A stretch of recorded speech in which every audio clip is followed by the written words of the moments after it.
My daughter's name is Lila, and she is 3 years old now. And she is fine. I need you to know that first. She is fine. She laughs at dogs. She eats rice with her hands. She sleeps through the night in her own room with a nightlight shaped like a moon. And if you look at her, you will see a completely normal, ordinary, completely healthy little girl who remembers nothing of her first year of life. Children never do. I have spent 2 years deciding whether that is a mercy or something else entirely. We brought her home in September, when the air still held the last warmth of summer.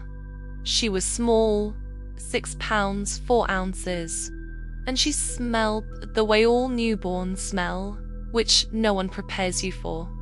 Sweet and milky, and underneath that, something more ancient, like bread and damp earth. My husband, Daniel, was sleeping in the guest room those first weeks so I could take the night's feed without disturbing him. He was back at work. It made sense. I did not resent it. I want to be very clear that this story is not about my husband or my marriage or postpartum anything. I know what those feel like. This was not that. The first thing I noticed was the cold spot. It was in the corner of Lilia's room, near the window, just to the left of the crib. Not a draft. I checked. I sealed the window. I checked the insulation. I put my hands against every wall. The room itself was warm, kept at 23 degrees by the heater we had bought specially for her. But in that corner, roughly 1 meter square, the air was several degrees colder. It was the kind of cold that doesn't move when you walk through it, the kind that has an edge. I told myself it was the old construction. We lived in a house built in the 1970s, concrete. I'd say imperfect insulation, the kind of building that holds its own peculiarities. I bought a second thermometer. The reading was consistent. The cold spot stayed. Lilia began waking at 2 in the morning, not crying. This is important because crying would have been ordinary. She woke silently, which new mothers learn to dread, because silence from a sleeping infant means you must check immediately. I would come into her room and find her awake, lying on her back, perfectly still, her dark eyes open and fixed on the corner of the room. The corner with a cold. She wasn't distressed. Her vitals were always perfect. I checked them obsessively, the way all new mothers do. She wasn't hungry. She wasn't wet. She was simply awake, watching something in that corner with a calm, absolute attention that every young babies give to things we cannot see. I would lean over the crib and follow her gaze. There would be nothing there. Just the wall, the shadow, the cold.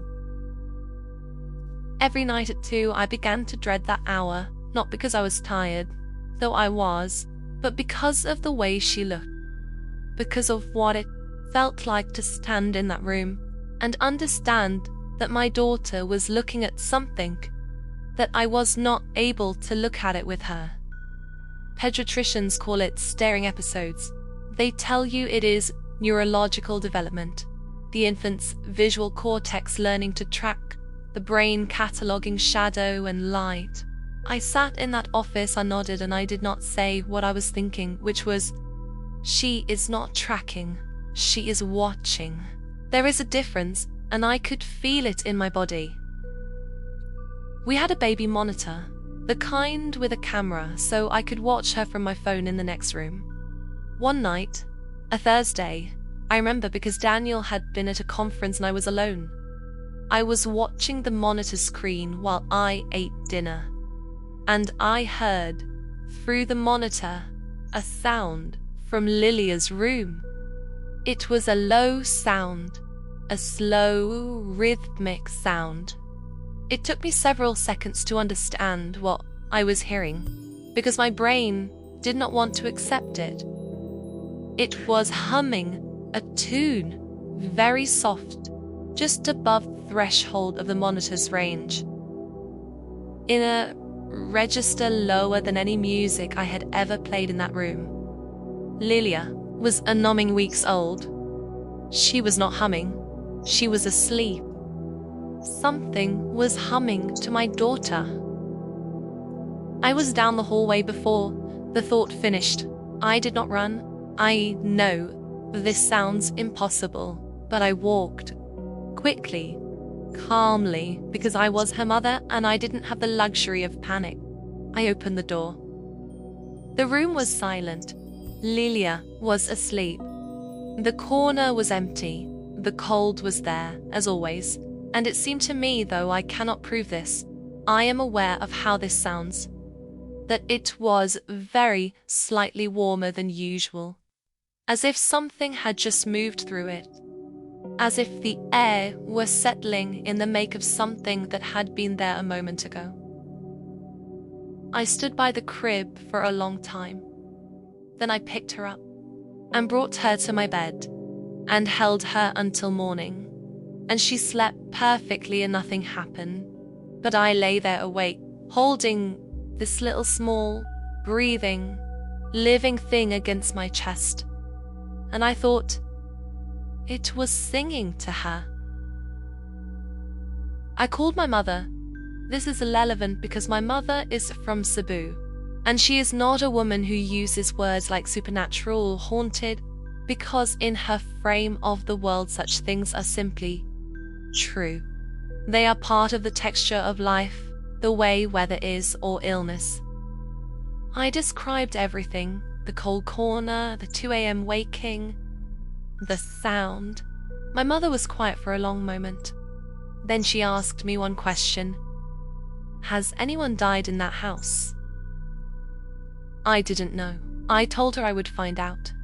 She told me it didn't necessarily matter, that sometimes they were not attached to places, that sometimes they were attached to people, to the living, to the very newly living, especially in whom something of the other side still clung, the way a newborn arrives wet and loud with the evidence of where they have come from. Babies are not fully here yet, she said. Not the first year. They are still close to the crossing. And there are things on that side that can smell it. The closeness. They are drawn to it. Not to hurt, just to be near something warm, something that has just come from where they are.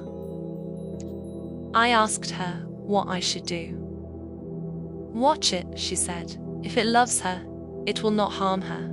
If it begins to want to take her with it, you will know. I asked her how I would know. She will begin trying to go. My mother said quietly, babies do not choose to go, but something that loves them too much can make the boundary thin. I am a rational person. I have a degree in biochemistry. I know what says, and I know what the risk factors are, and I know that in that early month of an infant's life, a mother's vigilance is also a medical instrument, and so I calibrated my vigilance. And I watched Lila. I told myself 2 stories simultaneously, the way we do when we cannot bear to only tell one. Story 1. Hormones, sleep deprivation, the haunted architecture of new parenthood, a cold draft from an improperly insulated wall. And story 2. Something in the corner of my daughter's room was watching her grow, and it was patiently. It was not human. It was, in its way, devolved. All the stories frightened me. Only one of them prepared me for what happened in 4 months. Lila stopped breathing. I am writing that sentence plainly because it deserves plainness.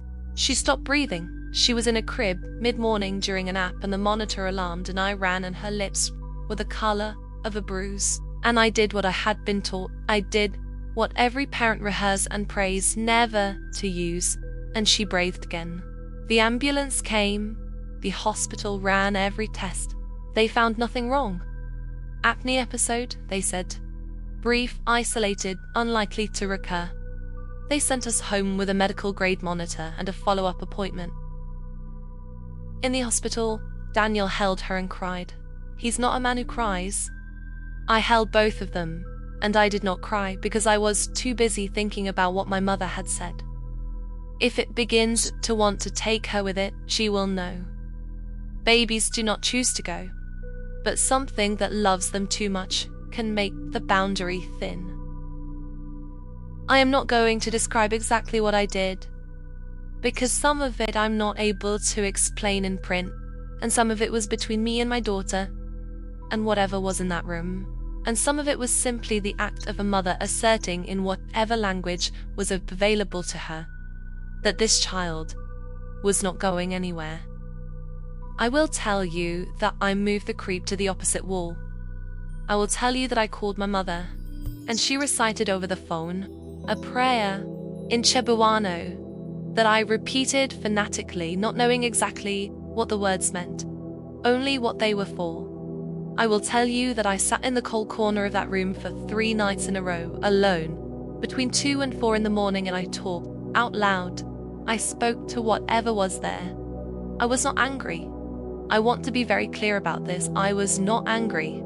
I was a mother, and I spoke the way a mother speaks when something she loves is at stake. I did not threaten. I did not beg. I simply said, "She is mine. She is here. She is going to stay here and grow up and become something you cannot imagine. And she is going to do that without you, whatever you are, and wherever you are, and however long you have been here. She is not for you. She is not yours. And if you love her even a little, you already know that." On the 3rd night, sitting in that corner, I felt the cold shift, not disappear, shift, the way air moves when something turns away.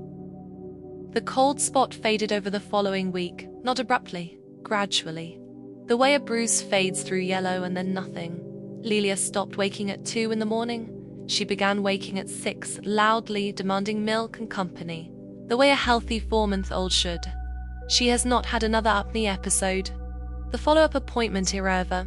Her pediatrician calls the development excellent. We still live in that house. I painted Lily's room yellow last spring. The corner where the cold used to be is where I kept her bookshelf now. Thick board books, bright colors, and stuffed elephants she loves so much, its left ear is nearly detached. It is the most ordinary corner in the world. Sometimes when I'm putting her to bed, she will look at the corner just briefly, just a flick of her eyes, the way you glance at something familiar that you have learned not to think about too often. She never says anything. She's 3. She has no memory of any of this. But sometimes I wonder whether she does, in the way that the body remembers what the mind releases, whether something in her still knows the shape of those early mornings, the thing in the corner, the humming, the call that surrounded her crib like a held breath, whether she carries somewhere beneath the laughter and the rice-stained hands and the total luminous ordinariness of being 3 years old, the faintest warmth, like something had loved her and had let her go, whether letting go is the only way to love something you cannot keep. I don't know what was in that room. I do not know if it is gone. I know that my daughter is here and whole, and that I would sit in every cold corner in the world for as many nights as it took to keep her that way. I know that I would do it again. I know that I already am.